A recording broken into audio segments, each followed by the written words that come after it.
გურჯაანის მუნიციპალიტეტის მერის 2025 წლის სოციალური პროგრამა დამტკიცებულია. საკითხს საკრებულო მსხდომაზე დაუჭირა მხარი. მომდევნო წლის პროგრამა 2024 წლის იდენტურია. სიახლეა მხოლოდ ის, რომ 2025 წლიდან შეზღუდული შესაძლებლობების მქონე პირთათვის პირადი ასისტენტის პროგრამა ამუშავდება. პროგრამა 18 ქვეპროგრამისგან შედგება.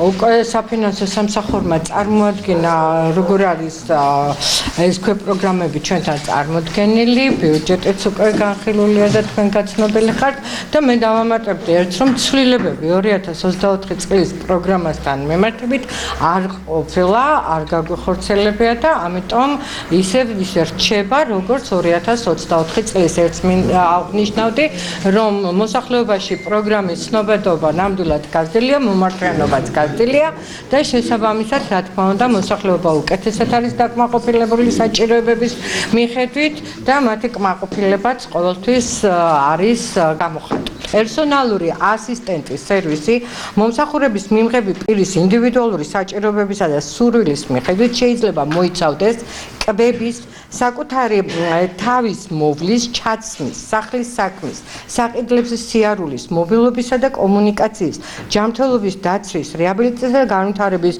მომსახურების მიღებაში, ასევე მუშაობისა და დასვინების დღის დაგეგმვის ან სხვა მსგავს აქტივობებში დახმარებას.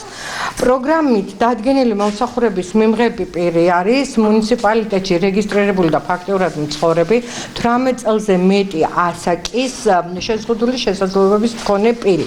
ოღონდ განსაზღვრულია კიდევ დამატებითი კრიტერიუმები, როგორიც არის მაგალითად, რომ უნდა იყოს პირი სოციალურად დაუცველთა ერთიან ბაზაში რეგისტრირებული 150,000 ქულის ქვემოთ, უნდა იყოს მარჯინალ დაკარგული თითოეული მათგანი ყველა ერთად არა, რა თქმა უნდა, მარტოხელა პენსიონერი, მარტოხელა მშობლის სტატუსის მქონე პირი, მრავალშვილიანი ოჯახის სრულწლოვანი პირი, ანუ უპირობოდ უნდა იყოს შეზღუდული შესაძლებლობების მქონე პირი და აი ამ ჩამოთვლილი კრიტერიუმებიდან ერთ-ერთს მაინც უნდა აკმაყოფილება.